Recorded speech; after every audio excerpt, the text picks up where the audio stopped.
Newcastle United are about to embark on towards their final journey in the Champions League in their game against PSV. Can they get it over the line and get through to the second phase? Find out right here on Toon Tactics TV, folks. Oh, brilliant from Shea. And now Murphy could take on the shot. Fabian Shea wins!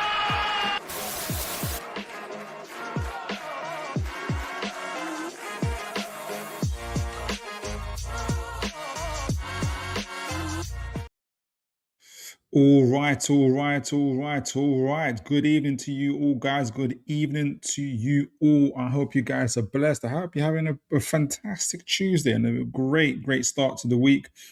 Or all the way from Monday now to Tuesday, obviously. Wherever you are, whatever you're doing, whether you're on your way to work, whether you're at the barbers and you're just listening to your phone, whatever you're doing, or you're about to go to sleep and you just need to hear some white noise in the background, which is my noise, which is me speaking. God bless you. But you could have been anywhere in the world, but you chose to be right here with me on Toon Tactics TV. So God bless you.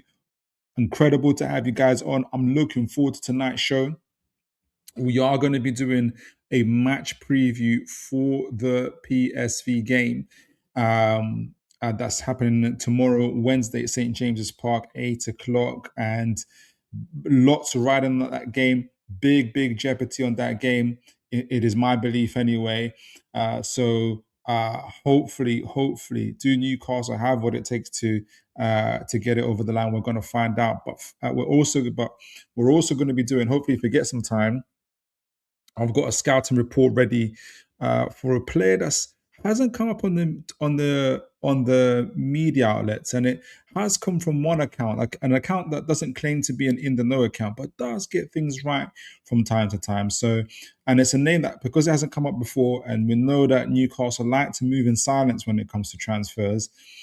I thought it would be interesting to do a scouting report on this name. So if we get some time, hopefully we will discuss it. But first and foremost, I want to do a reaction to the Wolves game for some that might be already feeling a long time ago now.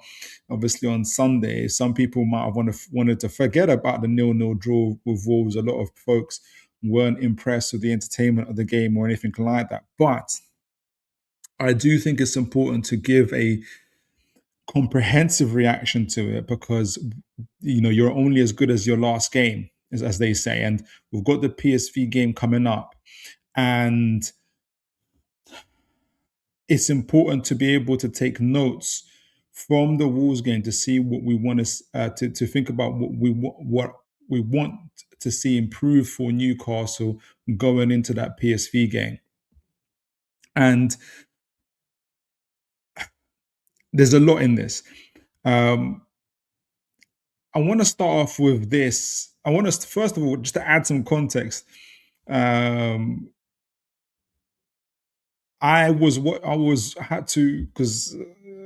ultimately, obviously, the game finished 0-0. I'm going to be focusing a lot on why we didn't score, and that brought me that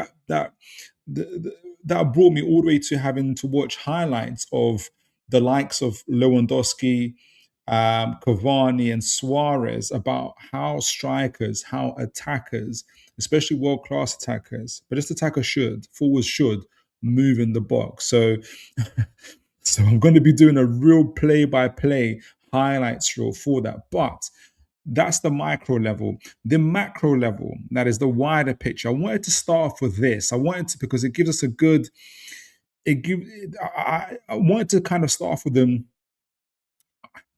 What I feel like were the misconceptions about the game that weren't totally untrue or unfounded, but I think if I bring clarity to it and an explanation to it, and then we'll kind of drill down into the highlights, to kind of showing the highlights of the game, it'll kind of explain how I saw the game anyway. But I want to get, obviously, from you guys, add context to it as well, your own context to it, and what we saw and what I'm hoping to see an improvement on in this game. So this was an Opta analyst first of all, True Geordie, I think retweeted a post from Opta Joe, right? And Opta Joe gave this particular highlight of Newcastle's uh, essentially saying this is um, this was Newcastle's passing map, 334 successful passes essentially, and I think there was like all these passes and no shots on target. Essentially, there was a period of where there was all these passes and no shots on target. So Newcastle, this is what Joe says: Newcastle United pass completion rate in the first half against Wolves. That's it. Newcastle's United's pass completion rate is total. Sorry, so it says Newcastle's pass completion rate in the first half against Wolves, 94%, was the highest by any team in a half of football in the Premier League without recording a shot on target on record since 2003 to 2004, and he ends it sideways. And obviously, True Geordie comments on it says, and kind of gives his opinion in it, because obviously, what up to Joe, I think True Geordie are saying is that they're bereft of ideas. They're not. There's it's just sideways passing. There's no system. There's nothing of that sorts going on. And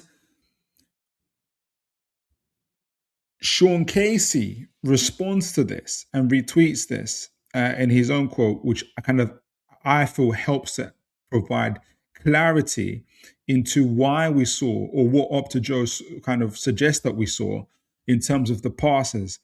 And from here, I'm going to go into more micro level. But let's first see what Sean Casey says.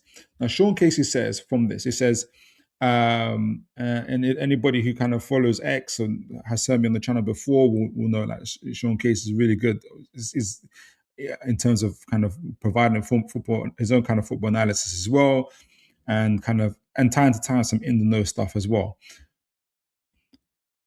So Sean Casey adds some clarity, and he says crosses don't count as passes. So what you just saw earlier was it looked like just Newcastle were doing passes, but in that Opta analyst it included crosses.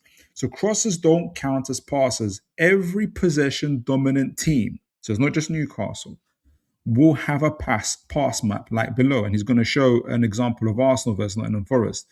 Now look at the crosses here. We're going to see a zoom in on this in a moment. Today wasn't a. Let me just zoom in on it now. Actually, can I get it? Actually, let me get back. So let me just first read what he says, and then I'll zoom in on it. So now look at the crosses. Today wasn't a Howe or Gordon problem. It's a striker problem. Top strikers make every ball into the box a good ball. And I think Alan Shearer, if anybody saw expo from Alan Shearer, said, attack the beat ball. You got to attack the ball, right? So this is part of what Opta Joe is trying to include as passing, but it's not. It's crosses.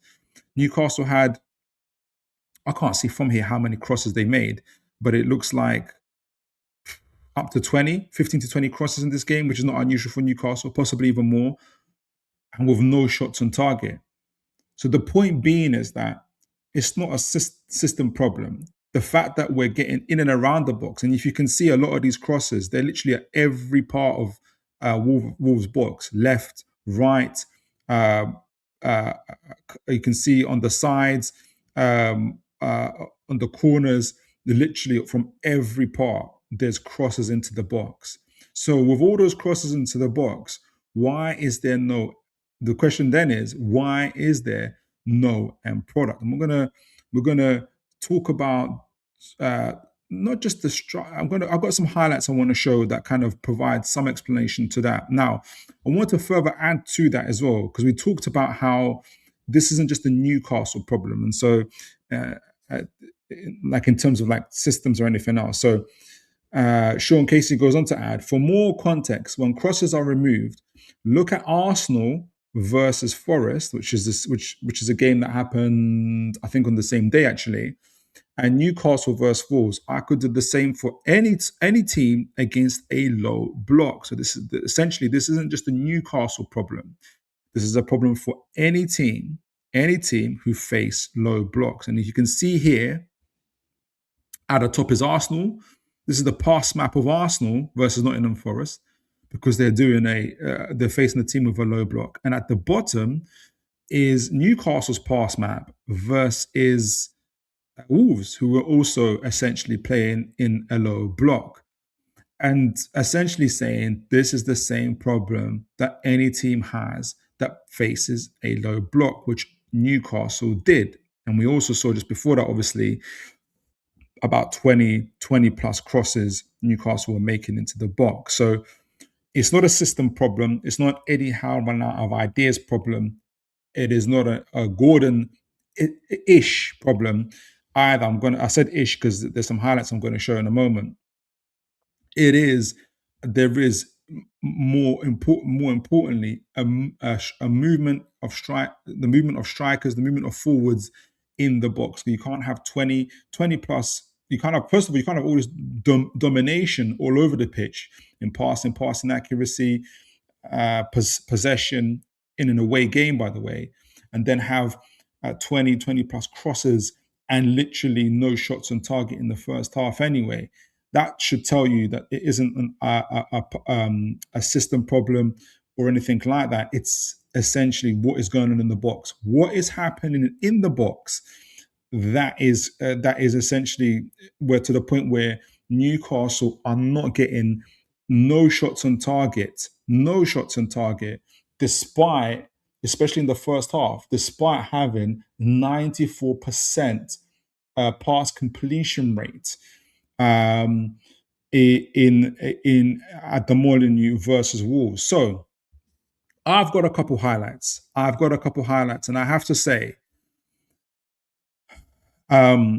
especially after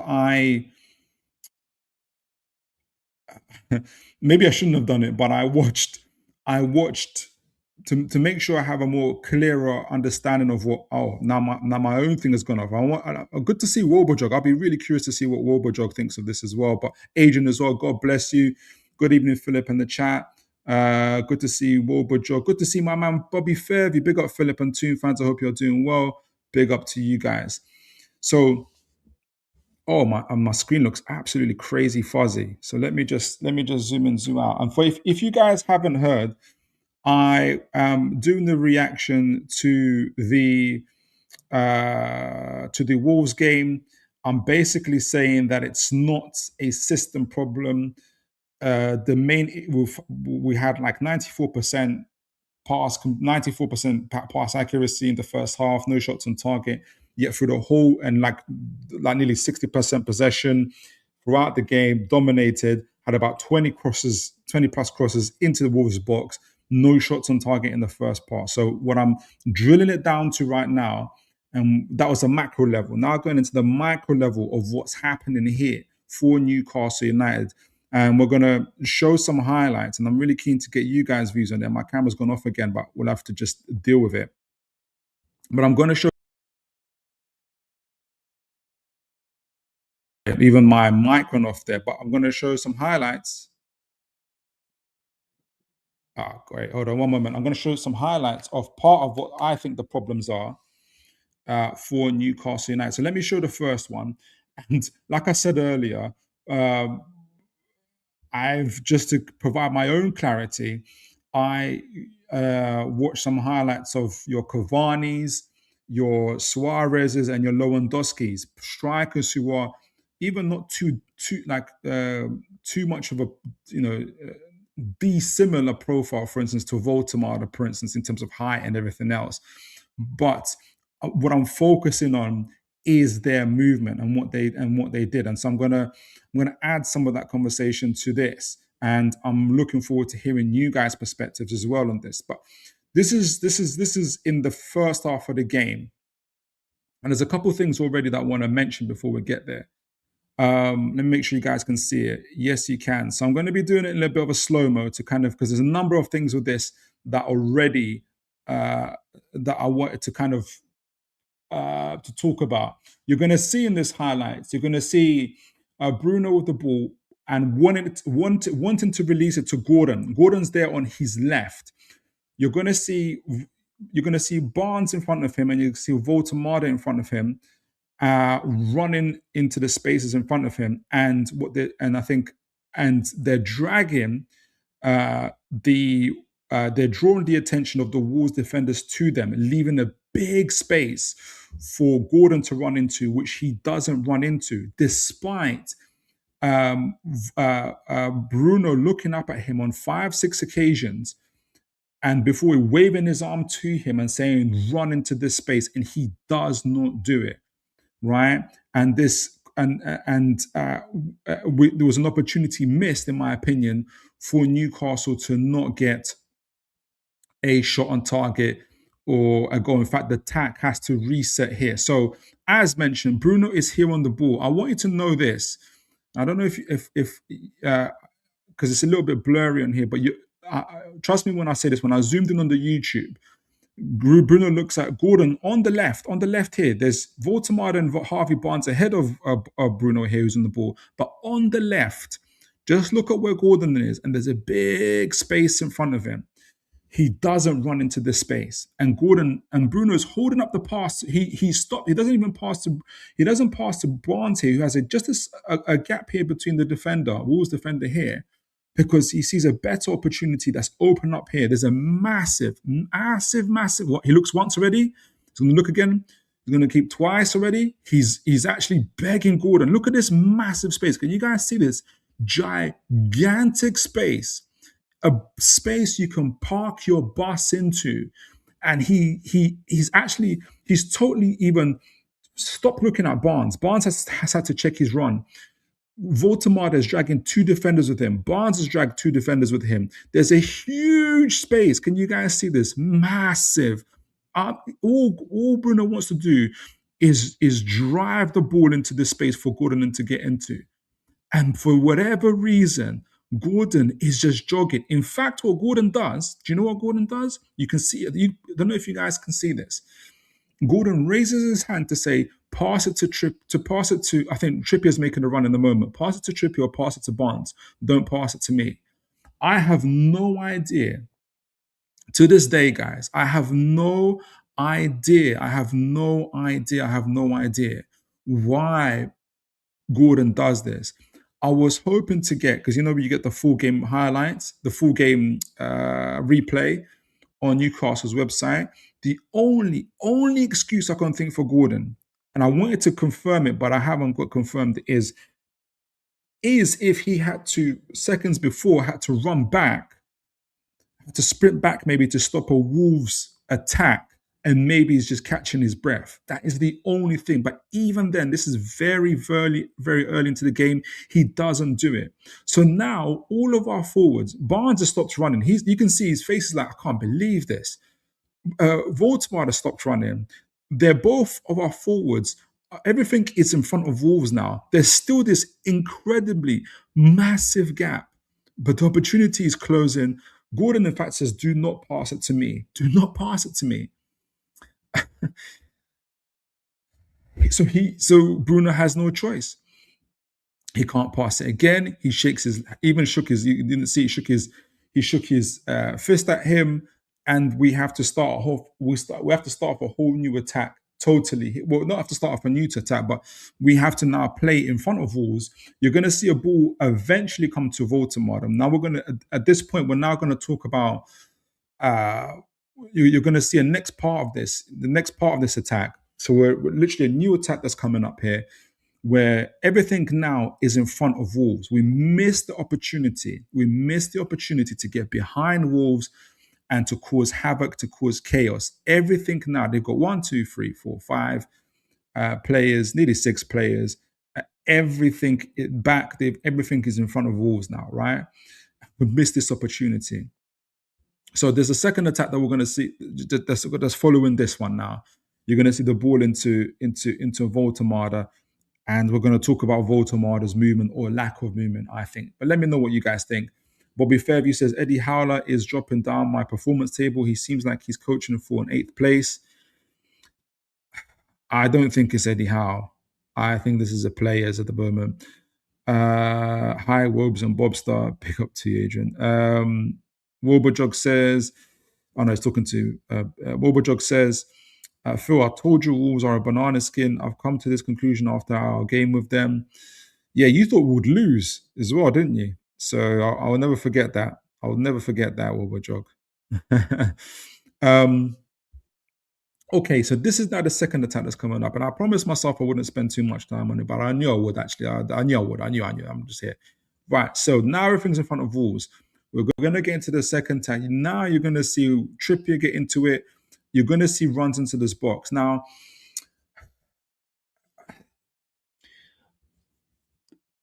I took there's there's a number of problems I'm already gonna see we're gonna see coming up here. We're now getting ready to attack. You see Trippier here on the right. Wolves gets into him through this whole time, and you can see now Wolves' defender I don't know if it's Mosquera. I think it might be Mosquera. I can't remember. Onto Voltemada, keeping him in front of Voltemada. But Voltemada, he's just before that, maybe he tried to get behind it on the blind side of the defender, but it's increasingly difficult because we're still playing around here. The ball doesn't come in here. Now it's about to come in. But through this whole time, Voltemada is in front of the defender. Now you're going to see a header here. He gets himself onto this header, but there is no sort of because he's in front of the defender, you're gonna see Mosquera just kind of push in front of him, make it very difficult for Voltemada to be able to really guide his header properly because he doesn't try to come on his blind side. He doesn't try to dummy a run in behind or go to the right. Everything is in front of the Wolves player, and you got this type of, and then who kind of backs into him, and then you've got this. All you can describe it as is uh, a tame effort essentially. Going back to what we said earlier, Newcastle's why it looks like this is the first half. Why Newcastle didn't get a shot on target. Everything is in front of Wolves. Even when we had the opportunities to get in behind Wolves through the likes of Gordon with big, massive spaces the size of the Titanic, don't know why. I don't know why. The only reason I can give for Gordon is that he must have. I hope this is it. That he sprinted earlier, a few seconds earlier, and is catching his breath because I see no other reasons why he hasn't. Because even if he's catching his breath, Barnes sprinted back earlier, and you saw Barnes sprinting back up to go into the space. So I just don't know what Gordon's excuse is in that situation. So this is another highlight we're going to get into, and this is going to show uh, again the ball going into the box, Voltemada getting bullied by Mosquera, not making runs. We're going to see a very good run from Joe Linton and a poor finish. You're also going to see some other work or lack of work, I believe, or I think overpassing from Newcastle. This is what adds to the whole 94% accuracy and maybe does add into the whole kind of sideways, does add, in fact, not maybe, it does add to the sideways passing narrative or more passes than necessary narrative, and you miss your opportunity, just like we saw earlier. Wobojog says, I don't know the context why Gordon is there at the point of transition and why he won't sprint, given that Bruno doesn't look like he was at full speed. Not at all. Bruno looked at him 5-6 times. You can't see it on here because it's a bit blurry, but I zoomed in on it 5-6 times to the point where Bruno just says, like just waves his hand at him. And why he won't sprint, given Bruno doesn't look like he was at full speed. Could be nursing something, etc. That's stopping him. It could be. That's the other thing. He could be. He could be. All right. So this is the next part you're going to see. As I mentioned earlier, you're going to see a bit of overpassing. You're going to see lack of movement for Voltemada. You're going to see good movement from Joe Linton and a poor finish. This adds to. This is all in the first half as well, guys. This is going to the previous situation about 94% accuracy. But you're going to see all these crosses, yet no shots on target. That's what you're going to see. All right, so let the tapes roll, as they say. Um, So Joe Linton picks up the ball, right? And then obviously gets it onto Bruno here, who turns around. Now, what you're going to see in a moment, we've switched attacks here. You're going to see, you're already seeing, you can see the low block. Wolves is about 4, 5, 6 players defending at the back here with 3 at the front. We're about to switch the play to get an overload on that right side. And you're going to see Trippier already here. You're going to see Chow. Okay, so this is what you're going to see in a moment. This is what you're going to see in a moment, guys. Chow's about to receive the ball here. Right next to him is Trippier. He can pass it first time and get the attack flowing. This is even the part that I missed initially with my early analysis. He could just pass it one time and get the attack going as quickly as possible, whilst we've got some chance of doing an overload. He doesn't do this. You're going to see Tonali here, just in front of the defender. Now, Tonali goes towards the ball. I don't think he should do that. I think Tonali should check back and try and make at least either do a decoy run or feign to run in the back to try and drag the defender away. And Voldemar gives some space, gives some opportunity for Voldemar to also stay on the blind side of the defenders as he is at the moment. As you're going to see in the moment, this does not happen. So Voldemar gets the ball here. He checks back. He doesn't need to check back. He doesn't need to check back. It was totally unnecessary for him to check back. So now Trippier's still there with, again, acres of space. He checks back anyway. At this point, again, he can pass it to Trippier. Tonali comes forward to the ball. He's about to pass to Tonali. He doesn't need to pass. This is what you call about overpassing. Tonali should stay in there, stay amongst those defenders, and at least stop playing in front of them. Everything is in front of them at the moment. Everything is in front of them. It's so easy at this point because Newcastle refuse to get the ball into the box or in and around the box as soon as possible. This is overpassing. He could have passed it to Trippier already. Tonali drops into this space for no apparent reason. Wolves don't give a monkeys. They drop back anyway. Voldemar at least is at this point is trying to be on the blind side of the defender, but it's almost no point because we're still taking ages to get it. There's no point. He's still trying to stay on the blind side. No point. He's gone off to Trippier. It's taken absolutely ages to get into the box. It didn't need to. It could have been in the box about 5-10 seconds ago. We still don't do it. Tonali now you've got one player. Now you've got one player in the box when you could have had Gordon's still not in the box for whatever reason. I think he's trying to stay on the blind side here. He's trying to stay on the blind side here. There's just one player in the box where there could have been 2 at least of Tonali, right? At this point, we're about to bring it in. I want to bring to your attention, just before we move on to this, Joe Linton, who was out of the picture, is now in the picture. And Joe Linton makes a very, very good run. He goes on the blind side of the 8 here, and he goes on the blind side of Mascara, and he gets into the box right at the right time for the ball to come in. Despite all the stuff that they did messing around here, not getting the ball into the box, Joe Linton again does a great run, a really good timely run to get in to get his head on the ball here. We've passed it back again. This time again, and now Bruno gets the ball into the box. Joe Linton has gone past the 8. He's already just come around on the blind side. I don't know if it's Mascara. People blame it on Mascara. And by the time Mascara sees Joe Linton, it's too late to react. This is exceptional movement from Joe Linton. Exceptional movement from Joe Linton, right? And the ball comes into him. This is brilliant. And the ball to him is fantastic. Absolutely brilliant. Despite all the stuff that we saw earlier that we failed to do, we still managed to get a great opportunity to get on the box. And what happens here? Joe Linton leaps. The jump doesn't seem bad at the moment. And for whatever reason, this is what you get.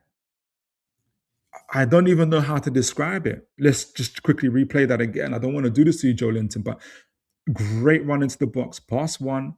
Still the defender doesn't see him. I don't know if it's who it is. He sees him last minute. It's too late. Ball into the box. Great run. Decent lift. And then boom. He hits it against the shoulder of a defender.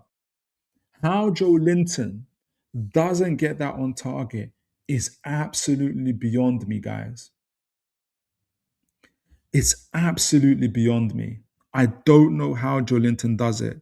I don't know how Joe Linton does it.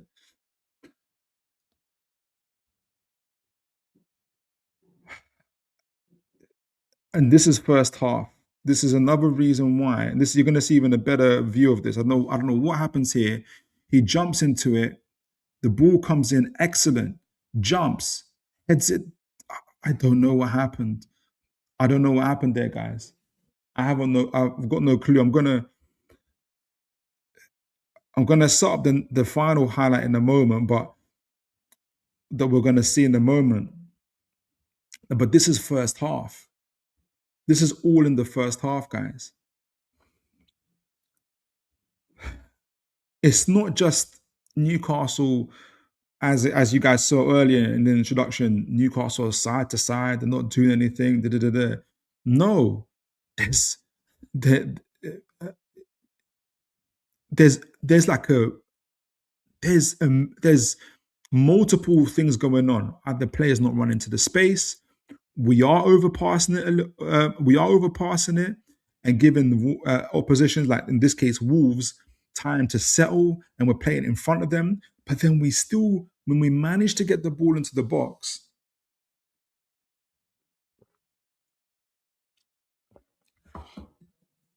even after excellent movement from Joe Linton in this case, the finish is poor. The earlier header from Votemada is poor, but it's poor because of his lack of movement and just playing everything in front of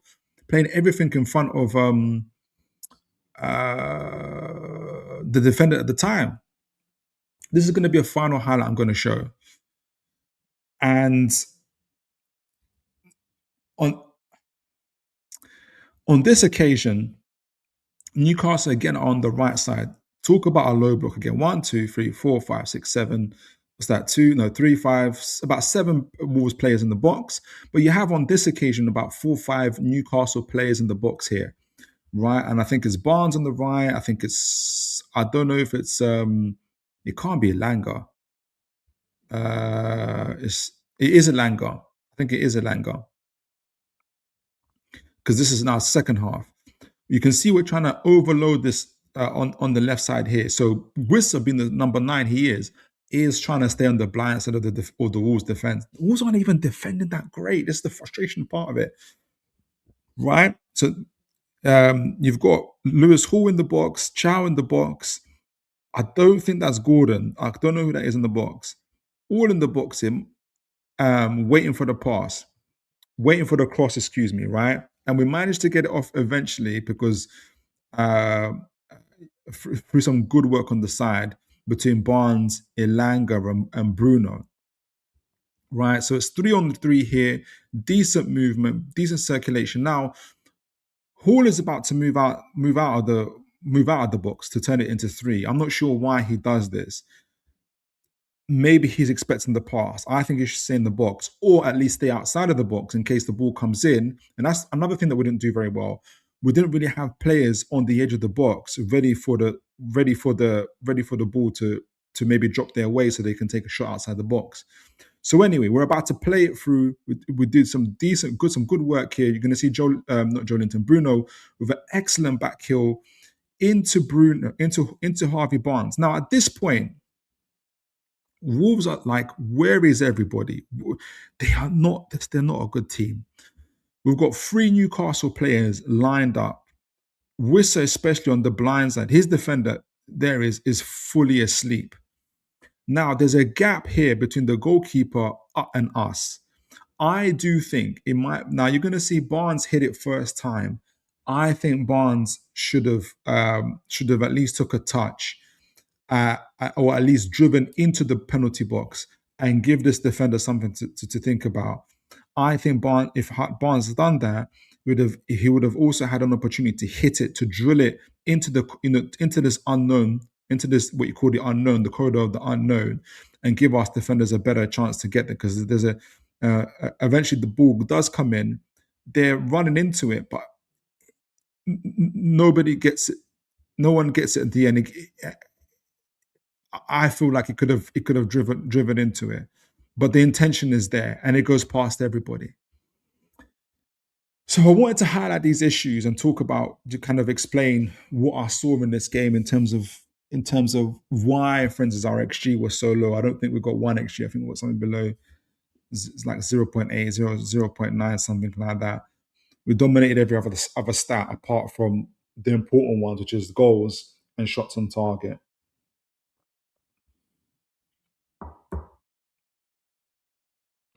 And it's true that teams um, uh, who play against low blocks like this do suffer from similar problems.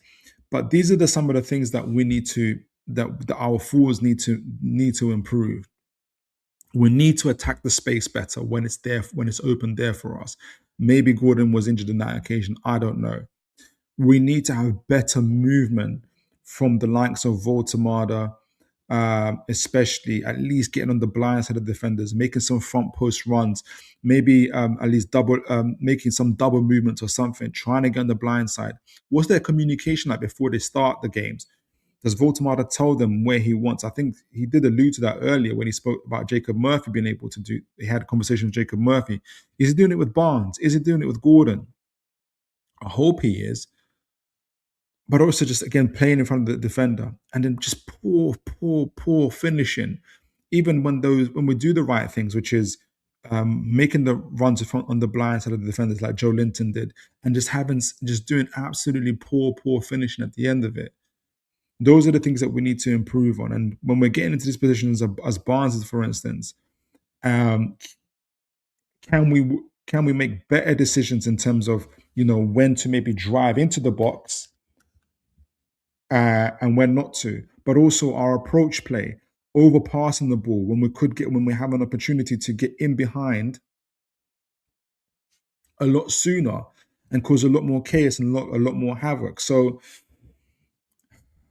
that's what I'm hoping to see improve in our next game against PSV. So let me know what you guys thought. So I was really, really frustrated, especially after watching the likes of Lewandowski highlights, Cavani highlights, and how they move and what they do in order to be able to get, kind of their movement in the box and how they move as well.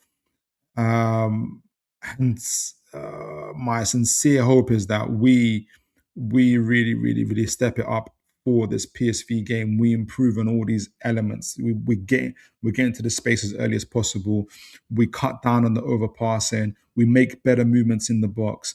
We finish better when the ball does get there. We make better selection of passes or crosses when we're getting into the box as well, which I think we do a lot better at home, ironically. So that was my kind of overall assessment of the game as well, despite the dominating on all the other metrics apart from the more important one, which is goals and shots on target. Um, this is the part that we need to really, really step it up in, because we're doing all the hard work in defending and winning duels, and our workouts outside of our work without the ball. Even our build-up play is pretty good. Getting into the opposition play. Sometimes it's even a bit too easy, especially against lower ranked teams like Wolves and the other teams that we've played, like your Burnleys and that, where we just need to just step it up on the gas a little bit more, especially in that final third, and especially if we're going to get into those Champions League spots. So that was my thoughts on that. Let me know what you guys' thoughts are as well. And I'm hoping to see improvements for this upcoming PSV game, guys. So I'm looking forward to hearing, guys, from you on that. I had also an opportunity to add a little bit of context. I haven't got to watch PSV play, but obviously got some stats on them from FB Ref, and listened to Big Up to Zedders, Zdders, I saw some of his tactical breakdown on this as well, as well as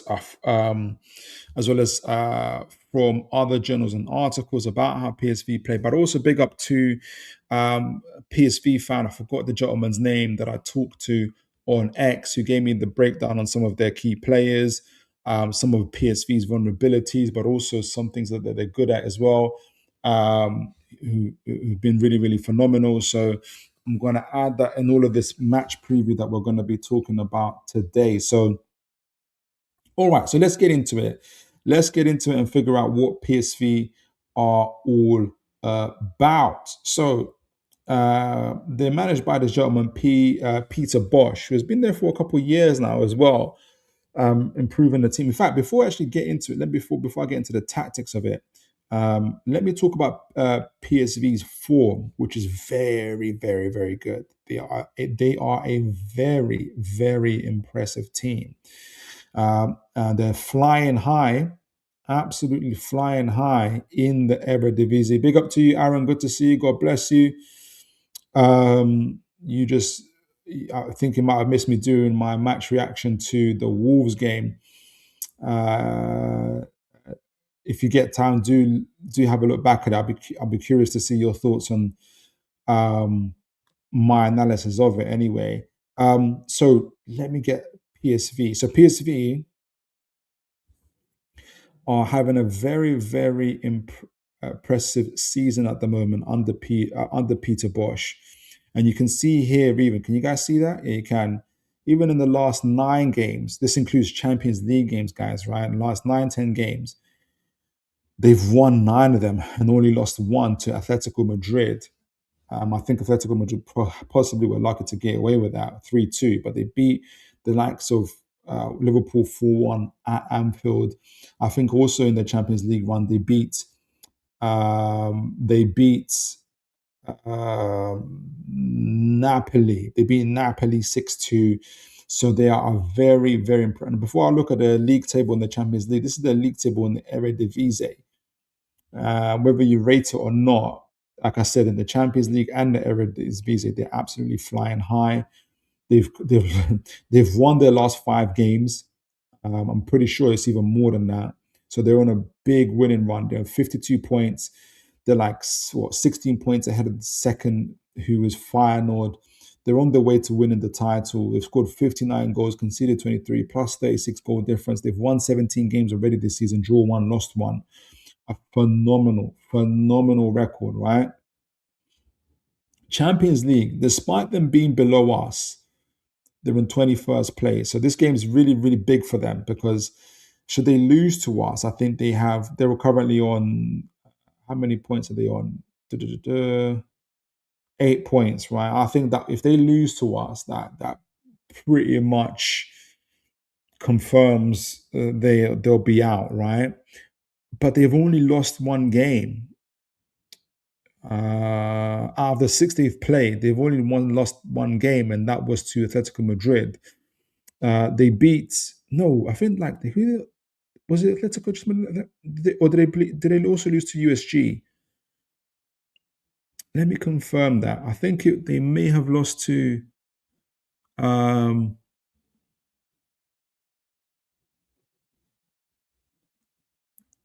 Yeah, they lost to USG, the same team that we beat. Inexplicably, I don't know how they lost to USG. I've got no clue how they lost to USG.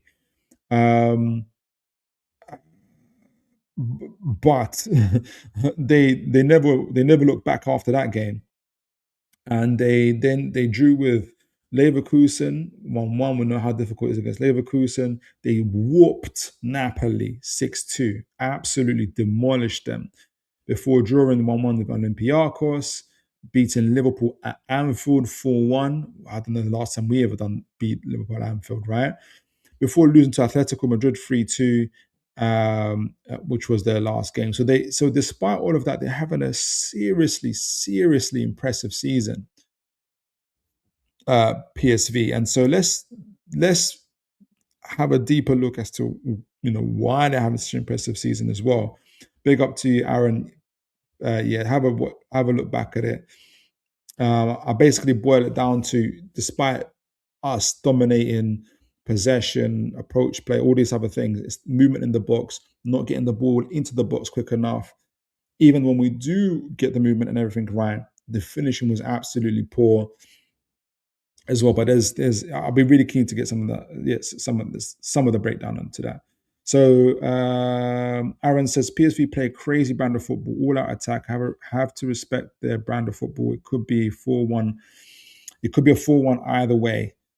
It's going to be a crazy game. I mean, you saw the quotes from their coach Peter Bosch, who said he loved our game against Leeds, for instance. He said that's how football should be played. So that gets, like you said, Aaron, it gives you a mindset, the type of mindset their coach and their team are going to come into this game. They're gonna. I have a feeling they're gonna fight fire with fire, which which I don't think Newcastle will mind at this stage. But anyway, because we had that crazy 3-3 with Bournemouth, that crazy 4-3 with Leeds. I hope it won't be that crazy against PSV. I hope it'll be crazy, but we win crazy. But anyway, so let's go through it. So according to Lowdown, which is another article that I read, looking at the court, PSV operates under a high intensity, proactive 4-3-3 that shifts to a 3-2-2-3 or a 3-2-4-1 in possession. So they have a build-up phase where they use the box or a diamond in the first phase. Oh, and we're going to talk about the players that got out as well. Their goalkeeper Matic Kovar, very good with the ball at his feet, acts as an extra outfield player, while one fullback, Serginho Dest, often inverts to pushes higher to create an overload in the midfield. So because their goalkeeper is able to push up with the ball, he acts as actually an extra man on the pitch. That allows the other players to move to push up as well, and they're able to literally create overloads in every part of the field. So it's going to be very interesting to see how Newcastle approach that. They have the high press. The system is built on winning the ball back immediately. So they've got the 5-second rule, which is what Barcelona had. So this is going to be very interesting. They defend with a very high line, squeezing the pitch to force turnovers in the opponent's half. Now, that could be either a great thing for Newcastle. And when I spoke to the PSV fan online, he did say they are vulnerable to the ball over the top. But you have to have a striker or a forward or whoever on the other side who can hold the ball, right? So that's going to be important. Squeezing the pitch to force turnovers in the opponent's half. And they got the final third fluidity, so really good fluid play. Without a traditional static striker, so I think they're going to be missing their strikers at Pepe. With a broken hand, there's going to be somebody else there. Without a traditional static striker, they rely on diagonal runs and half space overloads. So because their fullbacks push up, it allows their forwards to push in as well. They're also able to rotate between each other, but also they play with an attacking midfielder in Sabri, who's not, I don't think is available for this game possibly, who also chooses which side he wants to overload on. A little bit like how Aronson did for Leeds as well, and he's an absolute terror as well. So midfielders like Sabri and Till constantly rotate positions to confuse markers. So we didn't handle Aronson very well. He scored 2 goals against us. We need to handle Till. I don't think Sabari is going to play, but we need to figure ourselves out in this.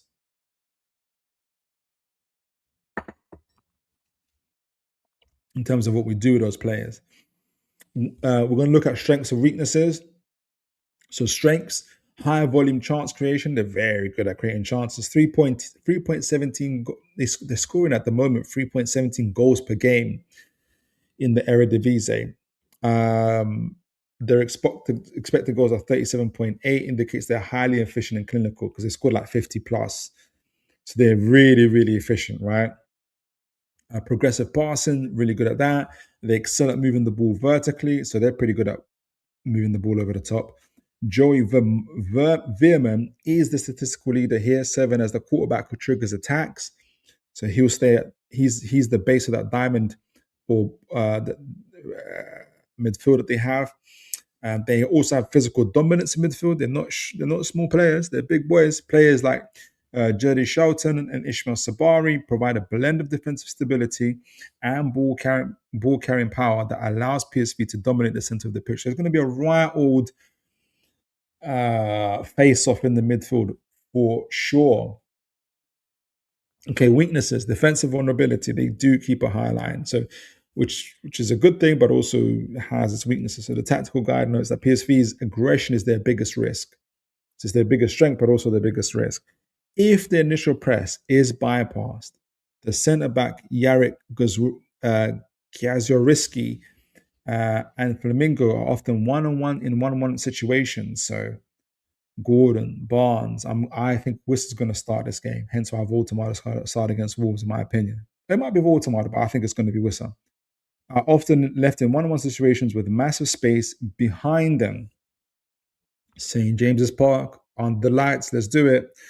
And an aerial deficit. FBref matchlock, specifically in the Champions League, show a lower aerial win percentage, which is interesting, maybe because there's bigger, stronger, more physical players that they're up against compared to the Eredivisie, compared to previous seasons, making them more vulnerable to physical teams and long ball tactics.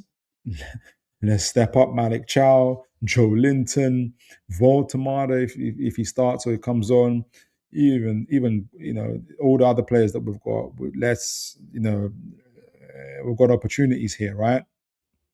So let's look at some of the key players based on FBref standards. So Gus Till currently has got 11 goals and 2 assists. He's their top scorer.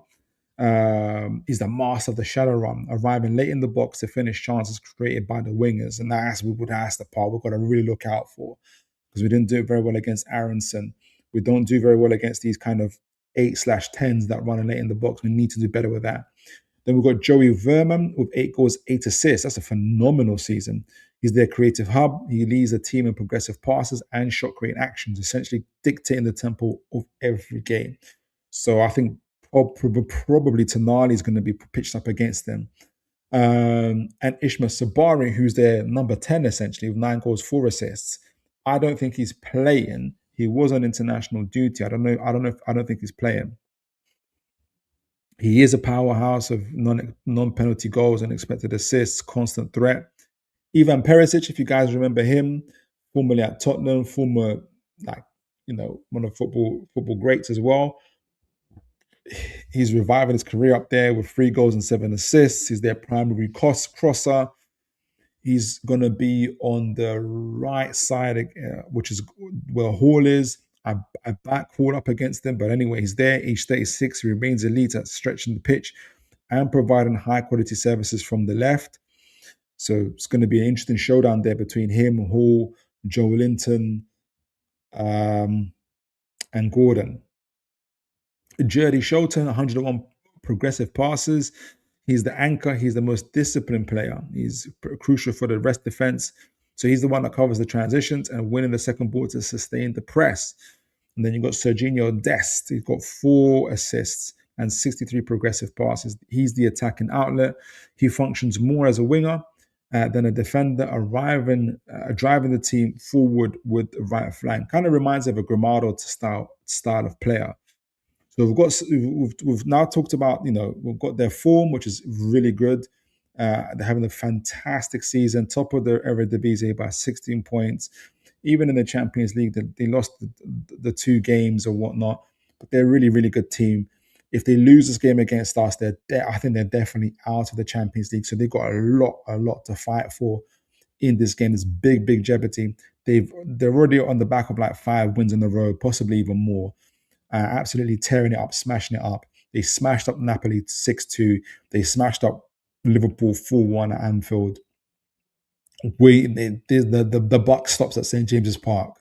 The buck stops at St. James's Park. It has to stop at St. James's Park. So big things from PSV in terms of everything they're doing and how they're playing going forward. So we're going to look at the tactical board in a moment, but let me see if you guys are saying anything in the chat. Aaron says, excuse me, tomorrow is a must-win now. Absolutely. And that, Just saying, and I know you also agree with me and would say that when I'm saying, I'm sure you guys are saying it's a must win now, for sure, not underestimating PSV. PSV, you know, is going to be a serious. It's going to be a serious team, right? But it's a must win for both of us. With PSG losing today, how did PSG lose? Jeez. Today they will likely field a strong 11 for that final game. These guys, man. Who did they lose to? Who did PSG lose to? An important game became a must win tomorrow if we want the top 8 qualification. Absolutely. Not even that, but just I think if we win, at least we get to the point where we're definitely, even if we have to go for an extra qualification round, we've got that opportunity. We want less games for sure, but we also want to, like, for sure determine that we're going to qualify. Um, Aaron says massive fan of Ryan Flamingo. Yeah, I think we did a scout report on him before. Often carries the ball when has the recovery pace. This feels like a Voltamada kind of game. If we can get runners off him, it could be. My only reason why I think not PSV, Wissa starts, because Eddie Howe started a Voltamada against Wolves. That might be a tactical thing, but that's just my thoughts on it. It could be that Voltamada starts. Aaron says Dest is a very attacking RB. Will push up, which will leave gaps in the wide areas. Tactically, I like to see J7 helping Hall in them 2v2s and keep Barnes and Gordon and Barnes high and wide. Yeah, I agree with that. Big up Dave Barter says if they push up that much, this must be Langer's time to shine. If not, then when? I don't disagree with you. Dave. I do think Gordon and Barnes start. So PSG lost 2-1 to Sporting. Crazy. Now, but the thing is, I watched PSG this week against Rennes, I think, and they ripped Rennes a new one. And also, if you guys get a chance, look at, I think it was literally their most recent game in League R. I think they won 2-0. I think it was against Rennes. Ousmane Dembele, his first, but his second goal. Oh my goodness me. Jeez Louise, bro, is all I can say. So we've got that to look forward to. But should we beat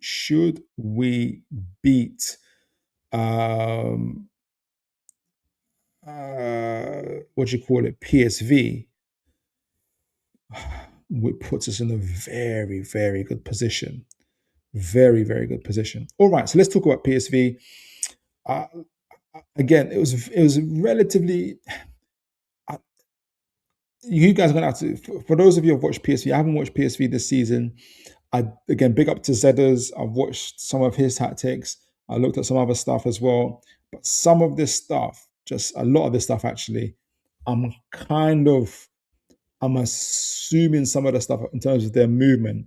I've got a lot of it from Zedders as well, but some of it in terms of their build up and everything else, I'm having to guesstimate how they play. I haven't seen a lot of these players play. I've seen Till maybe once, maybe twice, but not that many times. And I'm kind of going off of what I've read and I've seen. So do let me know if you guys have watched the team play.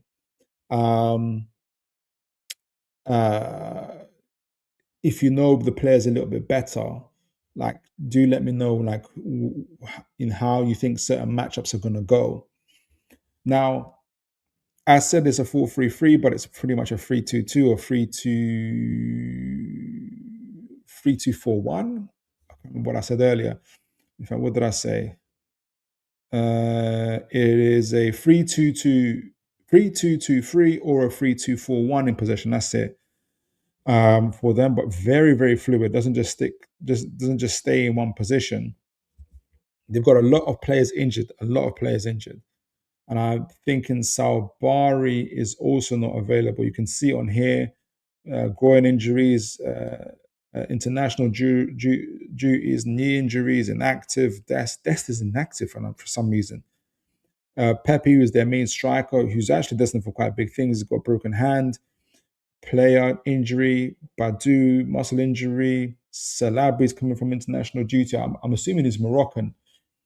Um, so we'll see how that goes. So for us, I've chosen. I think Miley comes back in for Trippier. I made just two changes. I think Miley comes back in for Trippier, and I think what's the other change? Worcester comes in for Voltemada, but that's a 50-50 between him and Voltemada, isn't it? Okay, so PSV 4-2-3-1. I've got these because you're going to see this dynamic duo, this three in a diamond or creating these box or creating these kind of box midfields with Bratovic and others to try and overload, and it's going to be a very fluid system here. So I've kept these what do you call it? What do you call these things? Vector paths in there to kind of keep me on track as to where the players are going to go. So this is obviously how we line up. This is partly how you're going to see PSV attack and kind of keeping things fluid. So you're going to have, I think Barak Teverovic, excuse me, I probably got it wrong. But they've got him as the possible number 9. But what you're going to see a lot is here. You can see on the heat maps as well. You're going to see a lot of movement here from Till and from Veerman and from their fullbacks as well. But just before we put their fullbacks into it, but you're going to see Till not only kind of the idea being not just getting onto these. Did I get it here?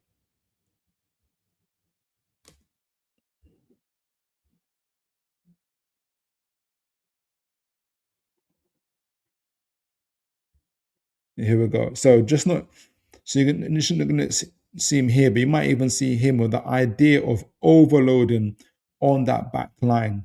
So with Perisic either staying out wide, presumably, you're trying to give Hall kind of put Hall in the position of, do I stay here to cover Till, or do I go out against Perisic and leave Botman having to go on the other side and create these gaps for Beretovic, and Chow having to go on the other side, create these gaps here as well. So trying to create gaps in the opposition defense, especially to try and cause these type of overloads as well, which is the main aim of how they're going to try and play. And they're going to try and keep these kind of diamond midfields in the way, covering the back four, back three, and helping with the transitions. But also, you're going to have to watch out for these late runs on either side as well, that Botman, Hall, Joe Linton, the likes are going to have to help cover up for as well. Typically, Newcastle would go into a 5-3-2 almost. So Joe Linton will drop in either on the left or on here, allow Hall to go out to Perisic, and Joe Linton to meet with Till, for instance, in this case, which allows Botman to go 1-1 with Bratish and Chow with Veerman, and hopefully Miley to cover the back here and kind of get them into these positions here. But you also have their really, really good fullbacks here who might join in and invert, which allows them to have 3 in the back and to try and cause some sort of put Newcastle in the position where either you leave them alone.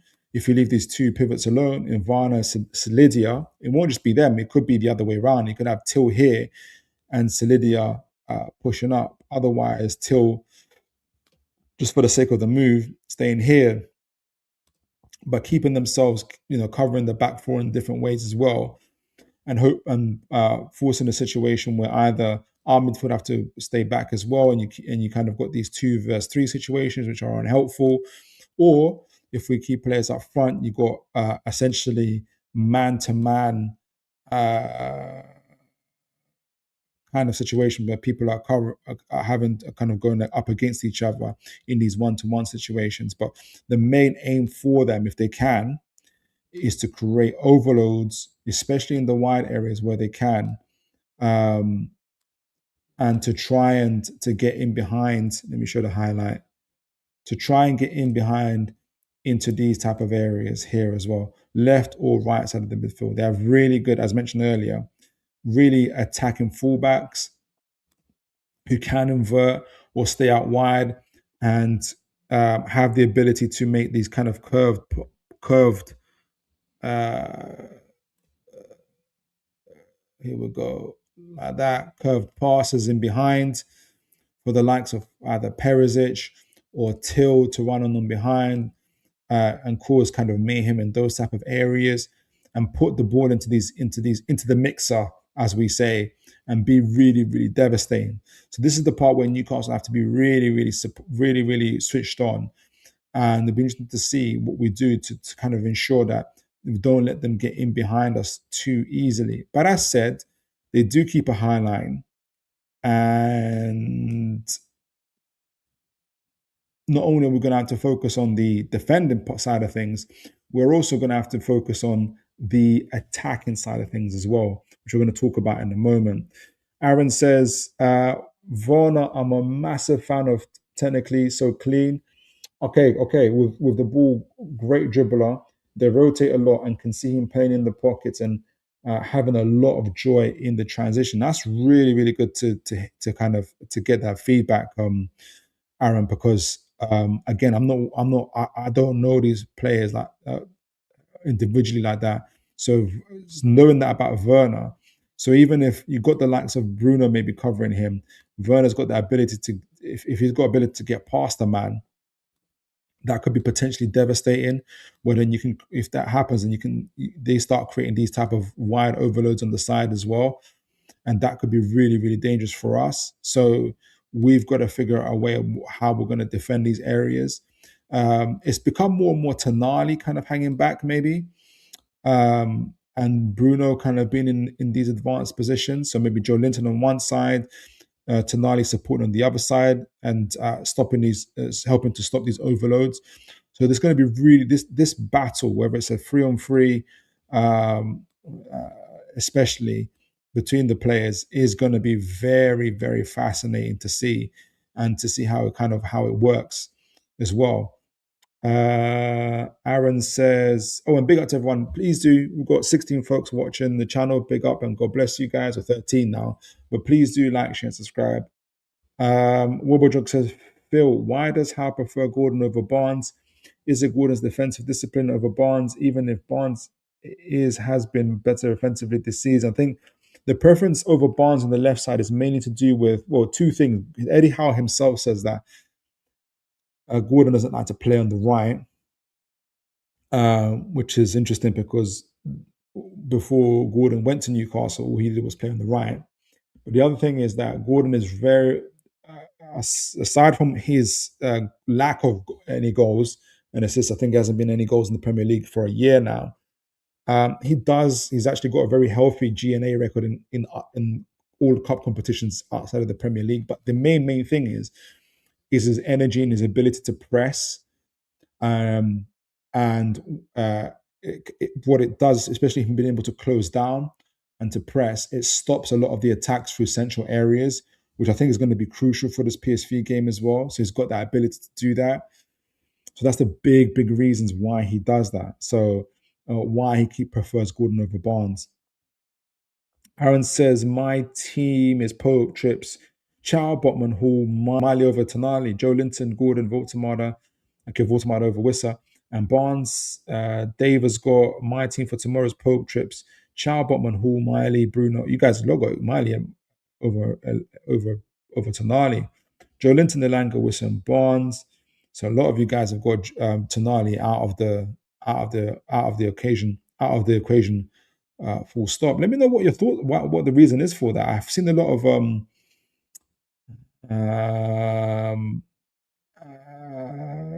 kind of a few fans are not feeling how what do you call it? I'm not feeling what do you call it? I've lost my train of thought there. I'm not feeling Tonali's performances, so I'll be keen to know what you guys, you clearly are not feeling that either. So we'd be really keen to know what the reason for that is. All right, so, and as said, actually, like as pointed out by Aaron, it's going to be very very fluid in the attack as well from them. So it's going to be interesting to see how I respond to them. And that's just another side in terms of attacking. This time on the left-hand side, we kind of talked about it with Veerman, Drioch, and the guys there, with the aim of causing these overloads here. That's going to be the main aim here. So um, trying to get in behind, trying to cause these overloads. Veerman, Braktic, Tills with the late runs as well, as mentioned, is going to be a big thing for them, and cause these type of isolations with Drioch of Miley, Perisic of Hall. So Joe Linton coming back and supporting is going to be massive here. I think Tonali and or Miley, whether it's Miley and Trips playing here, is going to be massive here as well. It'll be interesting to see if Miley does play over Tonali. I hesitate to think that will be the case, to be honest. All right, and the last part I want to talk about in terms of PSV before we talk about Newcastle is their build-up. And again, I'm limited on what I know about their build-up. So if anybody knows more, do let me know. All I got from, which is from Zedders, again, big up to Zedders, is they like to do this thing where you've got the two centre backs splitting. So first of all, as mentioned, actually, Kovar is very good on the ball, right? He's pretty good on the ball as well. So he can also step up, and we'll talk about that in a moment. But the other part, what they really like to do is when they're building up from the back, is have their centre back split like this.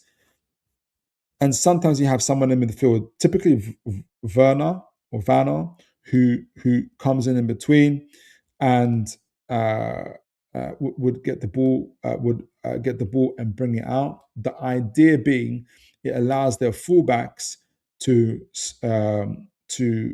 go out wide and get into these 1v1, either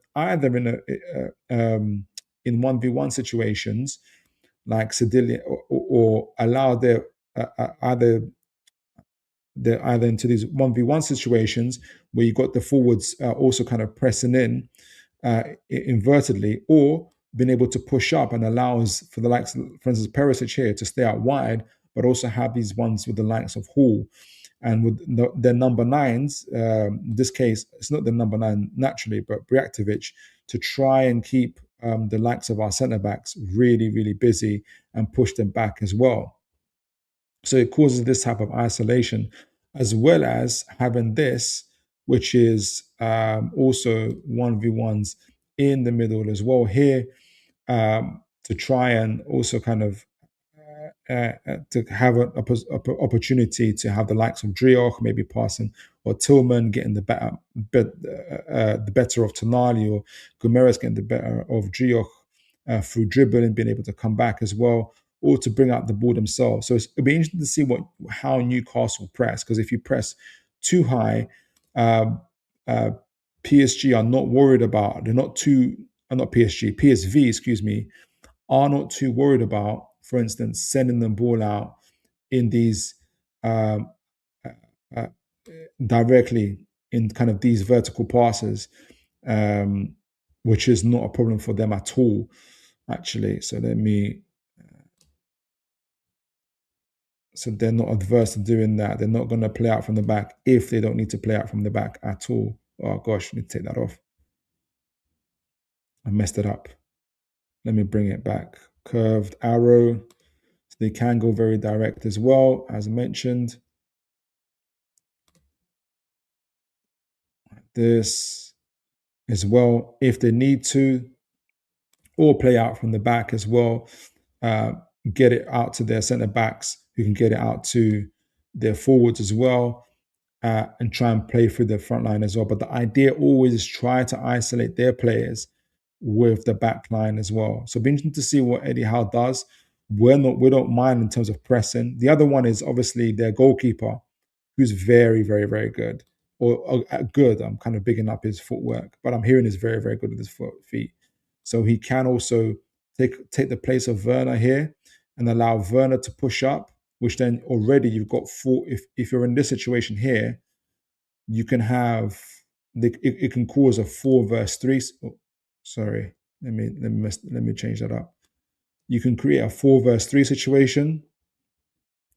So you've already got an overload here, which allows the ball to progress, allows again them to progress into the center of the pitch, where you can cause another stop here.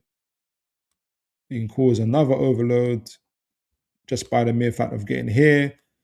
uh, again into the others into the next part of the pitch, essentially as well, where you've got 4 versus 3 again, just because they got the goalkeeper through the centre back, kind of acting as the extra man in midfield, extra man on the field. Now, under Eredivisie, teams tend to kind of set up mid blocks or kind of push back, allow uh, PSV to dominate and get into these situations anyway, which makes them vulnerable to overloads anyway, which allows, as we mentioned earlier, the likes of Werner, Tillman, and others to start creating these overloads on the left and the right and through the centres on the midfields, and kind of allows them to get uh, these dangerous balls in behind as well. So we're not we're not going to underestimate the build up, but Newcastle face these type of dangers in day out in the Premier League. But I'll be really keen to see what Eddie Howe chooses to do. I think we go. I think we go. I think we do maintain our press. Um, I think we, from this position, I think we literally, there'll be times we would go man for man. Typically, we keep even two centre backs, so Botman and Chow. So you probably might see a Miley pushing up a little bit here, for instance, up against what do you call it, Junior, whoever the fullback is, um, in these type of situations, or even Tonali being free to kind of either screen the back line but keeping his eye on Tillman here. So I wouldn't be surprised if, for instance, you see Wissa maybe even still going for the goalkeeper to close him down and force him out wide to these situations as well. So you can try and stop PSV where they are, maybe to check just how good they are, because one of their issues has been individual errors. So how good are you really from playing out the back might be. I think Newcastle do end up testing that and seeing how really good they are at that, rather than giving them the respect straight away. Because if PSV under the lights St James's Park with the crowd roaring in an aggressive Newcastle press, it will be different to the Eredivisie. It'll be different to Liverpool's press, which hasn't been very good, especially when they played them initially, and it'll be different to, I'm sure, what Napoli provided in their football as well. So, be very curious to see what approach Newcastle take, but I think we'll end up being very, very aggressive in the initial stages, just to see what PSV are made up. But let me know what you guys think before we look at what Newcastle might do. Got a few chats here. God bless you guys. Please remember to like, share, and subscribe. Where is it? Where is it? My team tomorrow. Guys, send in your teams. Thank you guys as well. And send in your predictions as well. Feel free to send your predictions. James, big up to you, James. God bless you. I'll do anything with or without. I saw something drop. I'll do anything I'll do anything just without Elanga and Pope in goal. Sandro Aaron says Sandro could do with a rest, to be honest. Bring him in for Villa or on the bench. He could do with a rest. He's recovered from a virus recently. Yeah, potentially. Tonali has a lot going on at home. Don't think he has the energy. He's gonna find it for the Champions League. Everyone finds it for the Champions League. Aaron says, I also feel in such a high pressure game, Trips is someone you want, even if it's for 45 to 60 minutes. And if needed, to bring Sandro on for 30 minutes. Yeah, that could be how Eddie Howe thinks about it. James says, Elanga, it's the wrong match for him. As much as I know he's got speed, his ball knowledge is absolutely useless at the moment. Watching him play at the end of the Man City showed me so much about the player. He's lacking confidence. He's really, really lacking confidence, in my opinion. Dave says, I think it's the perfect game for Elanga. With the high press, he will have 10 minutes to make a decision. He'll have 10 minutes, maybe 10 seconds to make a decision. Aaron says, I see Nick Pope, can't stop thinking of Marseille. I'm getting trauma. Hope it doesn't happen.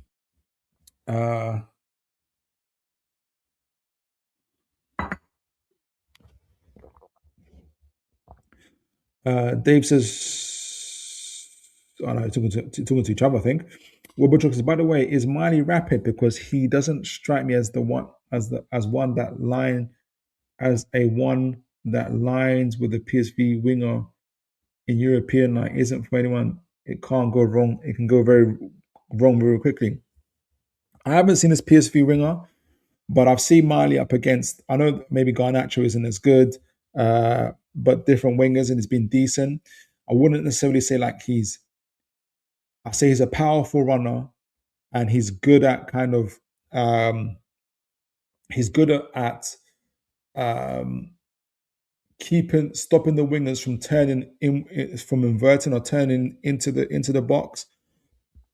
So he's good at seeing them out, keeping on them on the flanks. So and I think he did a job for us against Leverkusen as well, a decent job for us as well. So I see him playing instead of Trippier. Big up to my man, Big Preach. God bless you, sir. Always good to see you, Preach.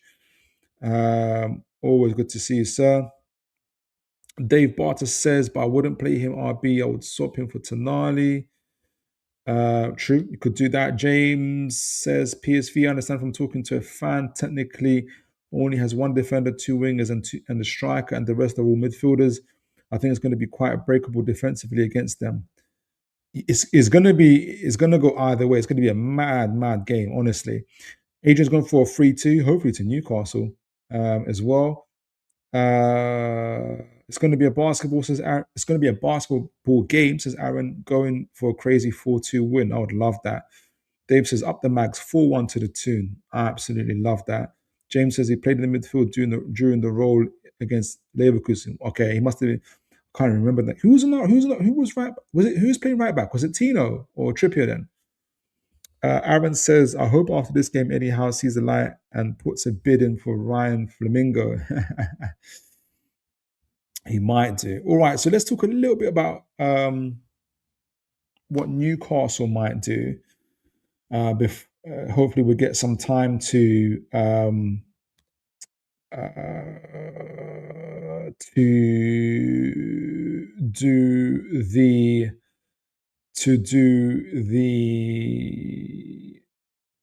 what do you call it?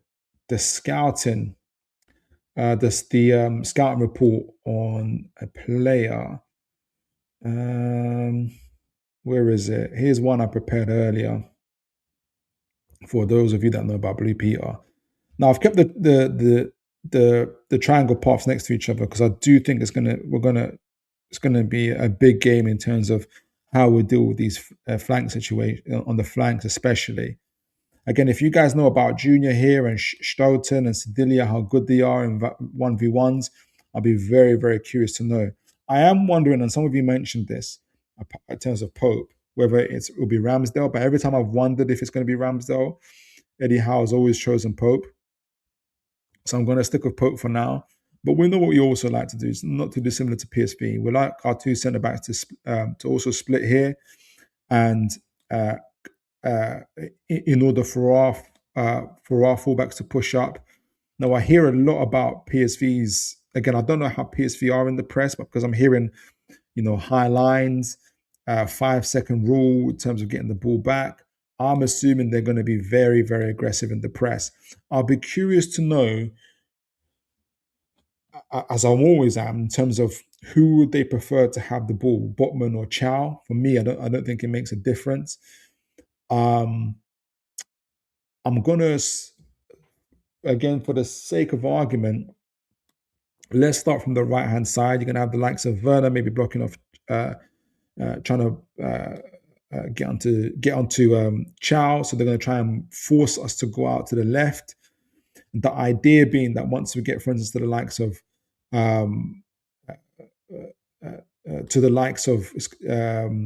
Botman, for instance, or to Hall, is that you're going to create these type of situations where you can block them. We can block off the opponent and either force them to hit it long and back to the goalkeeper, or they can win the ball back off you, win it up high and wide, where they can spring these attacks on you, and it could be absolutely devastating. So the build up for Newcastle is going to be very, very important in terms of how they handle it. Let me try and get this back.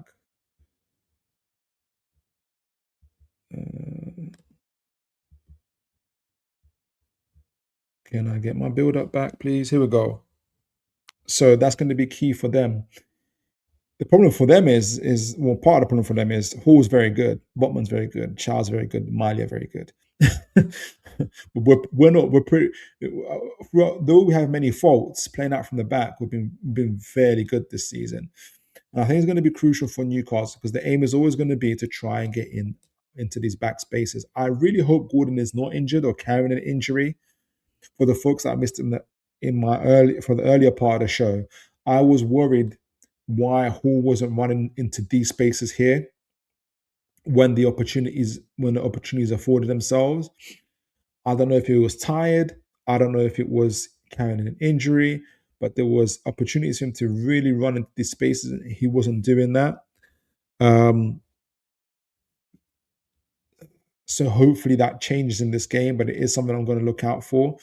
It'll be interesting to see what Sedilia does and how aggressive he's going to be, because if the ball does go out wide to Botman and to Hall, it's going to be very crucial what Sedilia does, because you've got 35, 36-year-old Perisic, who is also going to have to be a bit economical, I assume, with how he closes down.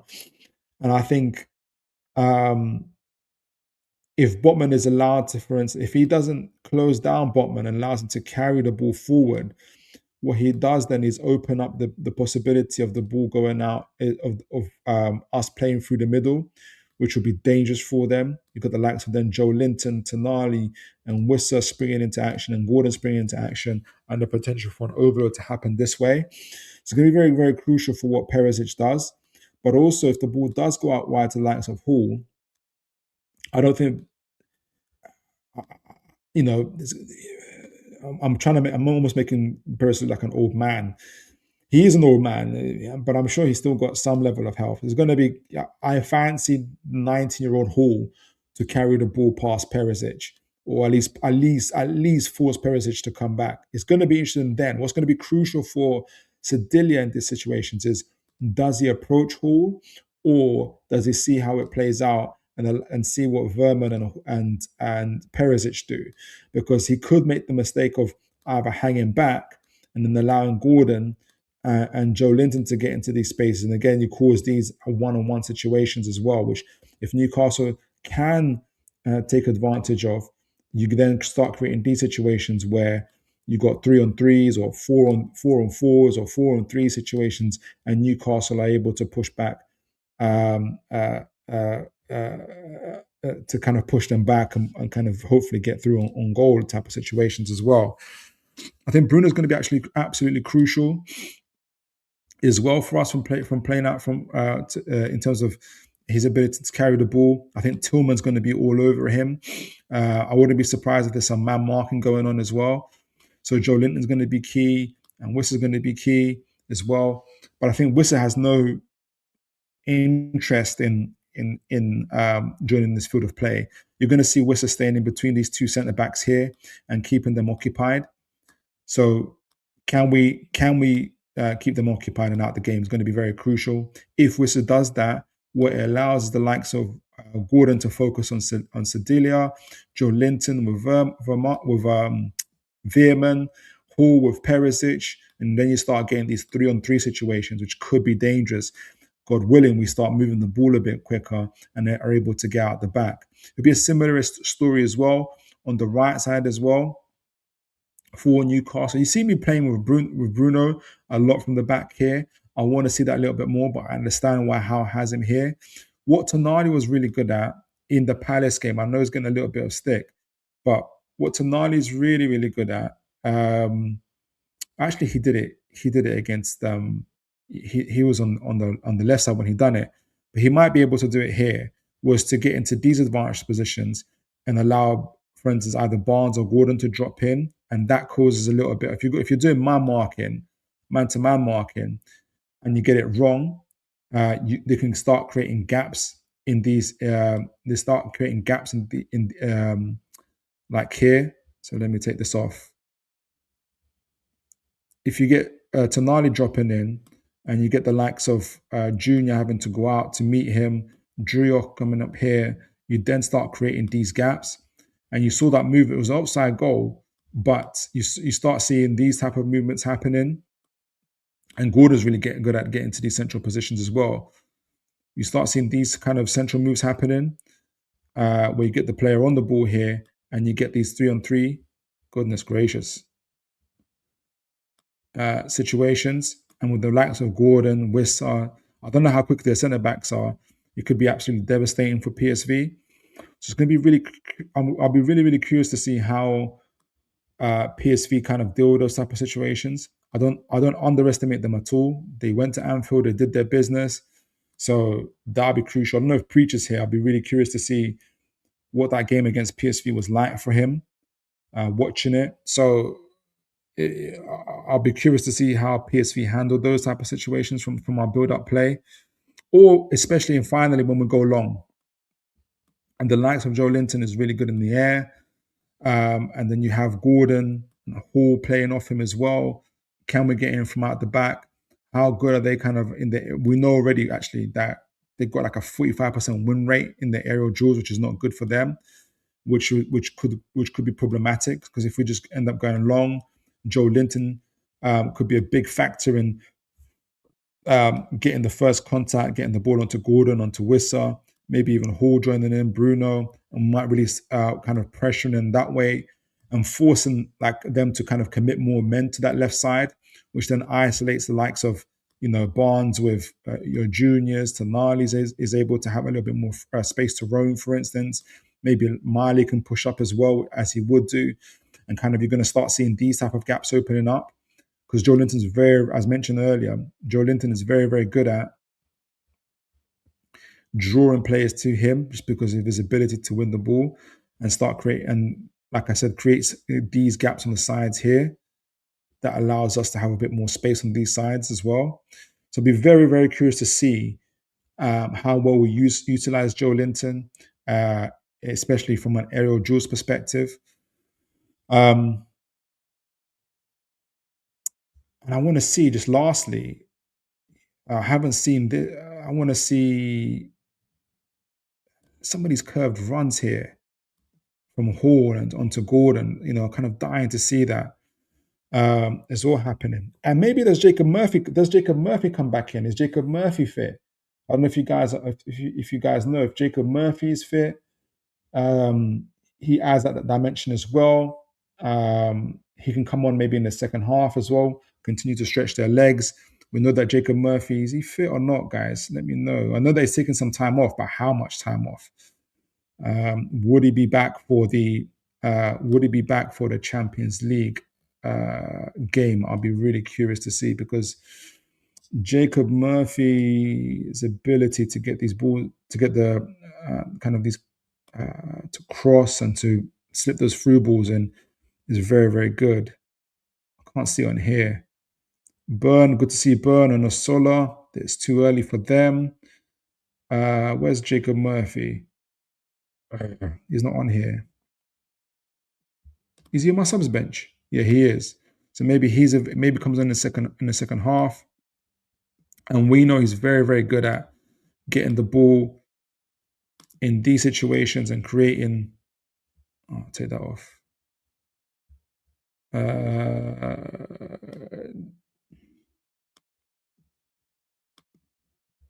Creating these sort of curve runs for oncoming players.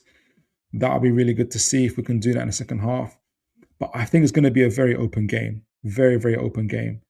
But let me know, guys. Osola and Don, yeah, they are. They're not going to be available. Thanks for that, James. They were training today, though. They were training today, but we know they're going to be out. It's good to see them back. It's really, really good to see them back. I wonder if Jacob Murphy is available. That would be a huge help. So, guys, send in your predicted scores. Some of you have already done that. I'd be really, really curious to see that. And actually, we've got a bit of time to do a scouting report in a moment. But send in your scores. I'm going to give mine in a moment once I read the chat. Tino played at right back. Thanks for that, James. Tino played. He did, didn't he? James says it should be Bruno with Barnes and Miley. My name. You have to explain that. James says Sandro's a lot better defensive midfielder. He's why I called. Yeah, he is. He is a gladiator for sure. I absolutely agree with you there, James. Hauler's fatigue, which is a problem for us. Is he fatigued? Do you guys think he's fatigued? I think he's doing all right. Aaron says Sandro just isn't a 6 for me. Doesn't play the ball to the 8s, not press resistant, and always makes the safe pass.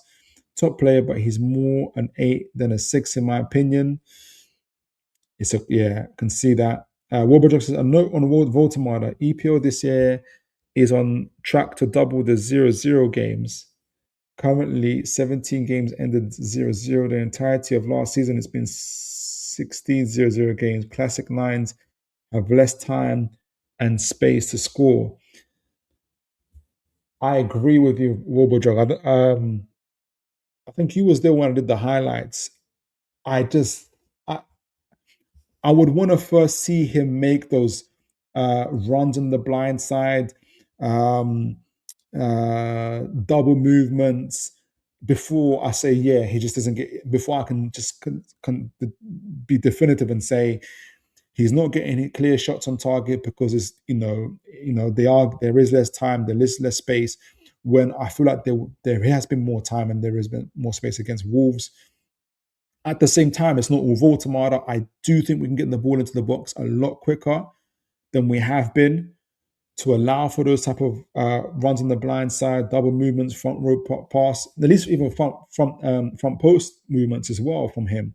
Front post, or at least what do you call it, feign into the front post before then reverse into the back post movements. I want to see a bit of that before I kind of make my mind up in terms of before I never make my mind up, but before I can say, yeah, he's got less time and space, but he's not doing that, and he needs to do that. What would you expect all your attackers to do better in Europe versus domestically? I agree, and we have been in large part for sure. James says no, still out. Oh, Murphy's still out. No, still out, but I'm sure if we will see some of the under 21s coming, a couple of decent winger. Yeah. Aaron says, I wouldn't be playing Murphy. I don't think he's fit, in my opinion. Rather give Elanga or a Sola if he can. Yeah, it'll probably be Elanga. Sola is still out, yeah. May see them on Saturday. Aaron says J7 was on the bench for us when he wasn't 100%, so I wouldn't be surprised if he's on the bench. I think it's talking about Osola. All right, so let me give my prediction, and we've got time for one scout and profile. It's gonna be massive, and I just have a feeling that we are. What I hope is that we're going to be very aggressive from the beginning. We're going to test just how good they are, PSV, in their press, and seeing Tottenham win today really concisely against Dortmund, and just putting it on them. I want us to do something similar. I want us to really searching something on the. I want us to really, really test them. I think we will. I think it's going to be a huge atmosphere, St. James's Park atmosphere, and I think the boys want to stay in the Champions League for sure, as they should. I think, and I'm hoping that we can rectify some of our issues. PSV are dangerous. They've beat Liverpool 4-1 at Anfield. They've beaten Napoli 6-2. They've smashed up some teams for sure. You absolutely cannot underestimate them and what they can do. And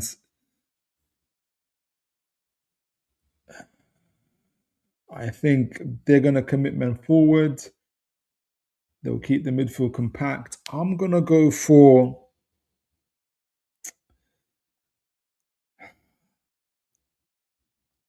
I'm gonna go for. I'm gonna go for a 3-2 Newcastle victory. 3-2 victory. And as soon as I said it, my camera went out. I'm gonna go for a 3-2 Newcastle victory. Thank you to all the guys that sent in, all of you guys that sent in your predictions. Big up to you. God bless you guys for that. All right, so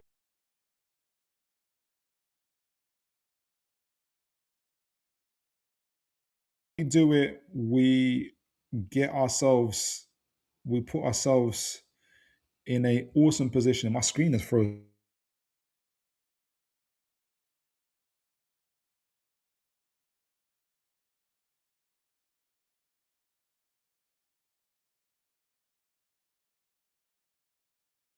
Yeah, folks, let me know if you can hear me. My screen temporarily froze there, so I don't know if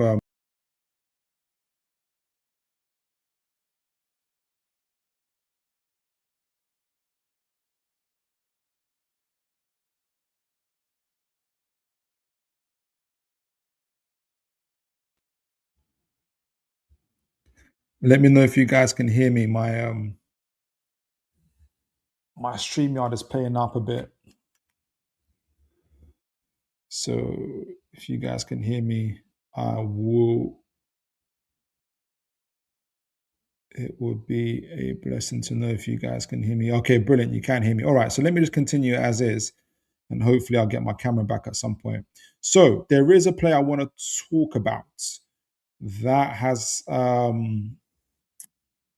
I forgot the I had it on book I had it on bookmark, but I can't find the account that sent it. But it's not. I don't think it's a widely known account. Okay, brilliant. I got myself back on. I don't think it's a widely known account. When I was talking to you guys, I was trying to find it. In fact, let me see if I can find it while I'm talking to you guys. So, because it literally isn't. He's not. His this name. I didn't even know this name until today, and literally, it's not been. This player has not been mentioned on any accounts, big or small, apart from this one account. And you might say to yourself, well, everyone's got a name. Why are you, mentioning in this particular why are you bringing this particular why you bring up this player for some reason? And my only reason is because this particular account does get things right from time to time. So let me just quickly show you where I got it from, and then we'll go into the profile. Plus, the other thing is the main thing for me is, as we know, we like the names that don't always come across on the biggest accounts because they don't typically happen, like Keith Smith and everything else, and what we learned from the transfer window. So I do like to, I do kind of go into a bit of a rabbit hole sometimes, I suppose, when I talk about when I kind of go into these names and accounts. But Little Mans, who does get things right from time to time as well, he talked about this player,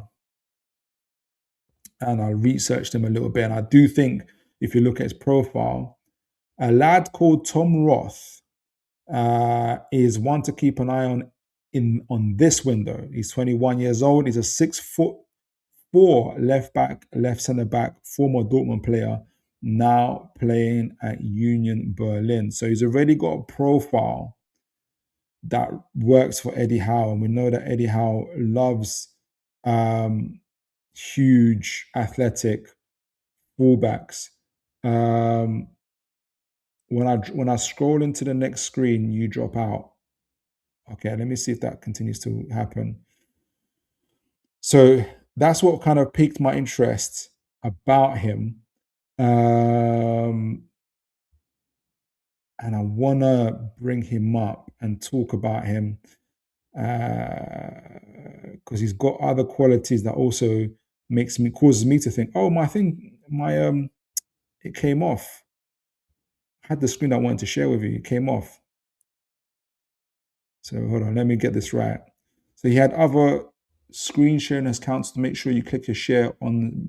It says what? The screen sharing was cancelled. Maybe that's why I jumped off. Okay, let me bring it back on. All right, cool. So he's got other profiles. There's about him that make it more likely. There's got other attributes about him that make it more likely. This young Tom Rothe gentleman. All right, so let me know what you think of him.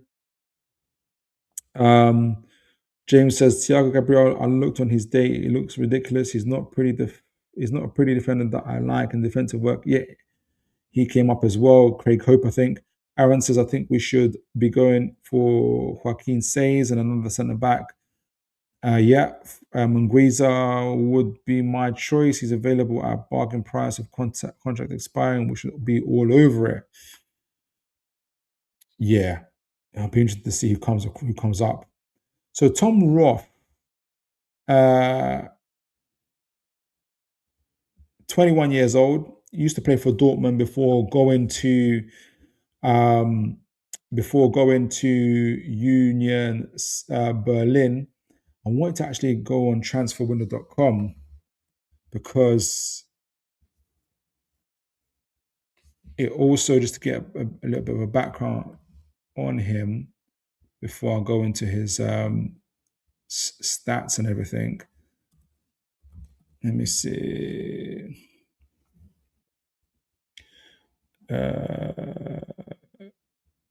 Let me get this on first. But he's an interesting player. And again, until today, I have not heard of him. So I'll be curious to know if you guys have heard of him. All right, so let me zoom in a bit. So as mentioned, he's 6'4", 21 years old. Place of birth is Rendsburg, Germany. So his age and his height and his profile is very suitable. Germany under 21, so he would know Mr. Voltemade very well. Position left back, and you can see it from his profile here. But he plays in the back three at Union Saint-Berlin as well. And we know, and his player agent is Wasserman, which is very popular with Newcastle United as well. He has a very good international pedigree. You can see it here, where he's started from Germany under 17s. How far does he go? Yeah, Germany under 17s, all the way to Germany under 21. So he's got a good pedigree. He's probably heading into the senior team, to be honest, as well. Probably might have a chance getting into the senior team. I don't know, but he was playing for Rendsburg Youth, where he was born, before eventually going to St. Pauli, to then get into Dortmund, before he was sold to Union Berlin for 5 million euros. He's currently valued at 10 million or 12 million euros at the moment as well. So appears to be decent value for money. His contract expires at us. It doesn't say here, but I think it's 2029 or 2030. But it doesn't show us when his contract expires. So there's a bit of background on him there. Let's talk about the player a little bit more and see what we can get. So style of play. And we have to understand, obviously, first of all, Union St. Berlin, because some of the stats you're going to hear and see, you're going to be like, why is it that low or why is it that high? And you have to know the context of the team that he plays for. So to understand Tim Roth's stats, we have to know how he plays under Stefan Baumgart's tactical setup in Union St. Berlin. So they have a very pragmatic defending in Union Berlin. It's known for its kind of obnoxious, they're very obnoxious to play against. They prioritize a compact back three or back five system. They're happy to see possession, averaging 37 to 39% of the ball, the lowest in the Bundesliga. So they keep the lowest percentage of the ball in the Bundesliga. So you should already know his possession stats, his passing stats are going to be very low, right? That doesn't mean that he can't pass or he's not good in possession. It just means that he's not good on the ball. He's not that he plays for a team that's not possession heavy. They're a very physical team. They rely on high intensity in their duels, commit lots of fouls, yellow cards, aggressive man-to-man marking. Roth's role, or Tom Roth's role, Roth is primarily deployed as a left wing back or a left-sided centre back. And you can imagine for us, we're playing more of a two centre backs at the back. So you'd have Roth and Malik Chow, or Roth and Shah, for instance, playing together. If that were the case, in this system, that is Union St. Berlin's, he's expected to be a distance king, covering large amounts of ground to support defense that stays deep but strikes quickly on the counter. So you can gather that he's probably very, very athletic, which is something that Eddie Howe looks for. Roth is a physical outlier for a wide play. He stands at 6'4", just like Dan Burn, I think, is at 6'6", 6'7". This height makes him a unique weapon in both defensive and attacking transitions. His strengths are aerial dominance. So he's not a big for nothing. He's definitely a big for something. He ranks 99th percentile for aerials 1. Eddie Howe would love that among positional peers, winning roughly 2.88, so nearly 3 duels per 90 minutes. He's an attacking threat. Despite being a defender, he's highly involved in the box. He ranks in the 90th percentile for total shots, so he's also aggressive on the other side of the pitch, and 92nd percentile for non-penalty goals. So for a defender, he gets into the opposition box quite a bit. And he probably has to for a team that doesn't have a lot of, probably relies on set pieces to get goals. He's also defensive reliability. He's elite at blocks, 98th percentile. It has to be for a team that plays without the ball. And interceptions, 96th percentile, fitting the Union philosophy of disruptive defending. He has weaknesses, technical efficiency. Now, I think this is because of the team he plays for, to be honest. His pass completion rate is 68.7 percentile. 68.7 percentile would put him in the 5th percentile, which is partly a byproduct of Union's direct style, where players are encouraged to play risky vertical balls immediately upon winning possession. So hence why it's so low. So based on the FBref stats, this is the stats. This is comparing him amongst his own teammates, where he ranks amongst his own teammates. So based on the FBref squad stats in Union Berlin, Roth ranks amongst the team's regular defenders and midfielders. So when it comes to interceptions, he's number 1 for interceptions. He is the interception king. When it comes to blocks, he's second, only trailing Danilo Doki. Aerial duels, he's number 1 for aerial duels. Tackles, he's somewhere in the mid-tier. Players like Rani Kadira and Christopher Trimmel are higher than him. And when it comes to recoveries, so recovering the ball, he is high intensity running, allows him to rank very high in the top 5 for all recoveries among midfielders and defenders as well.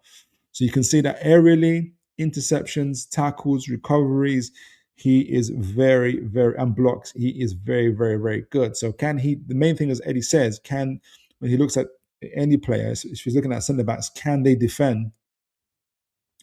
This man can defend, and he's young, he's athletic, he's got good pedigree. He's playing for Germany's been playing for Germany's from under 21s all the way, so under 17s all the way to the under 21. So he's probably destined for to play in the senior team. So it's going to be very interesting to see uh, how he gets on with that. But so he's got some good qualities there, and he's under the radar as well. So I wouldn't be surprised if he comes in. So let's have a look on him. Let's see some highlights of him playing and get you guys' views.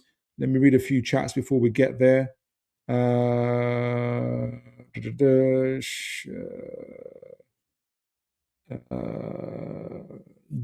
James says he's long shot last time I checked. Who's a long shot? I might have missed something there. Aaron says Philip, we need a scouting report on Ruben Rizza, one of the top performing under 21 keepers. Yeah, I heard about him. I'll look him up. Aaron says, I don't want us to spend big on a centre back. Max, I'll be waiting for 30 million. Playing is a must. I think we need to prioritize someone right footed. Yeah, yeah, I can see what you mean as well. But he wouldn't be expensive, I think, Tom Rothe. I think he'll cost about 20-25 million. A lot of you guys are asking for Hakeem Says as well. Antonio Silva has been brought up.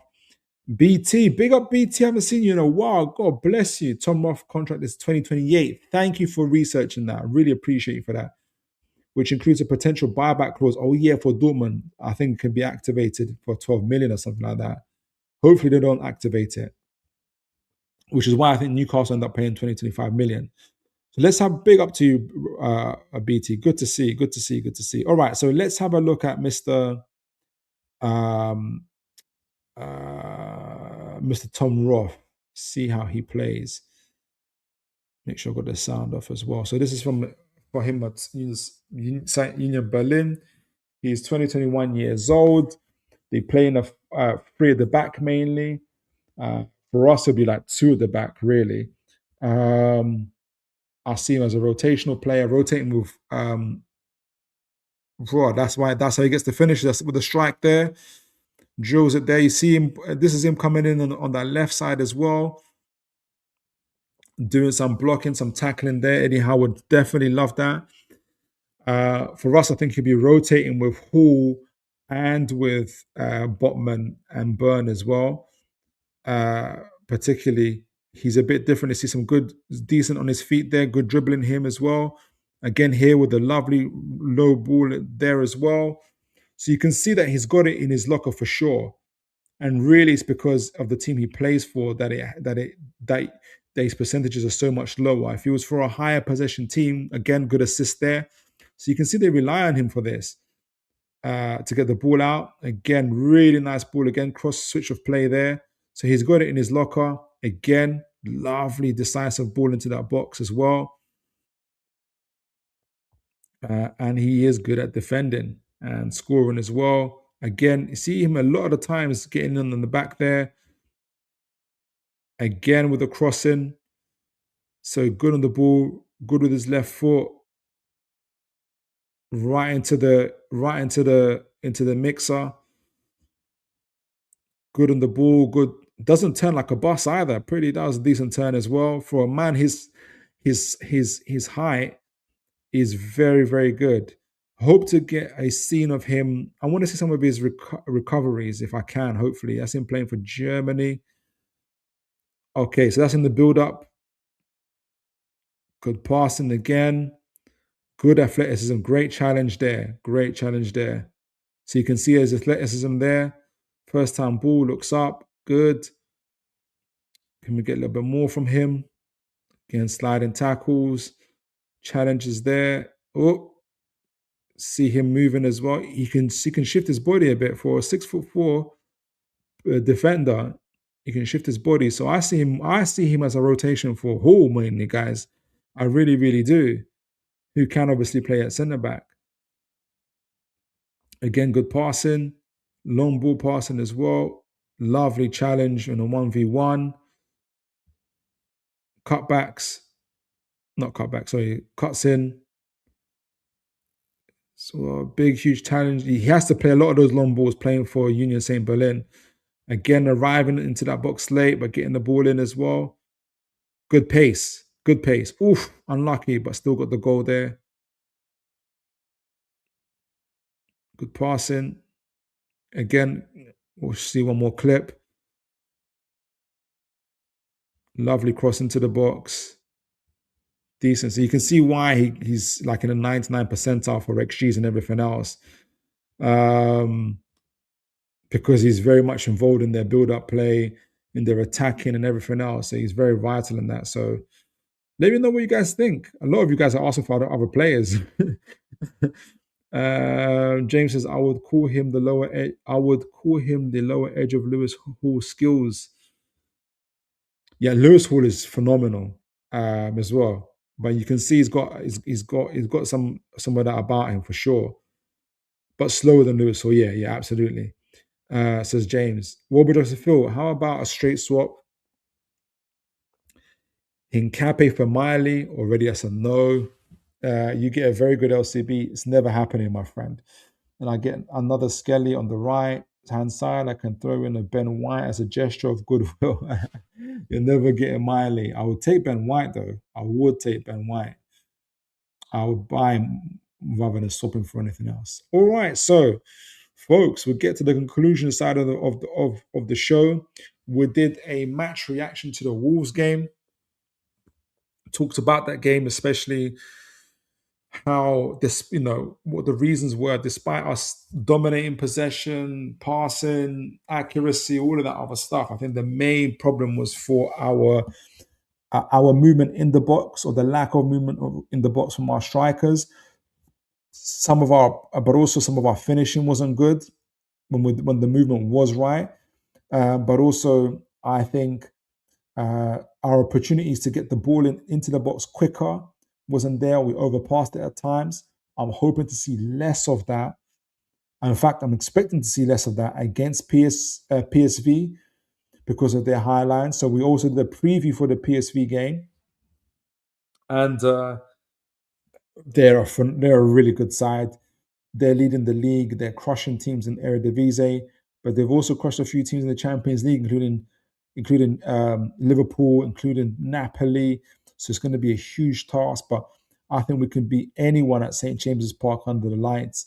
And I think it's going to be I think it's going to be a styles make fights type of game. I think both teams will be made for each other. And I gave a score predictions of 3-2. You guys, God bless you for sending in your teams and for sending in your what do you call it, your score predictions for the game as well. Lots of positive score predictions. And we finished off a scouting review or a scouting report for Tom Rothe from Union St. Berlin, who could be a possibility coming in as well. I haven't seen him play a 90-minute full game, but good kind of profile of him as well. I'll have a more in-depth look for you guys as well. I think it could be something that could happen in the transfer window, but we'll definitely look out for it. But as always, guys, you guys have been absolutely phenomenal. And hopefully the next time I see you on Thursday, we'll be analyzing, we'll be reviewing our incredible victory over PSV and looking forward to the another huge game, possibly a 6-pointer against Aston Villa. But until next time, guys, make sure you take care of yourselves and God bless you, folks.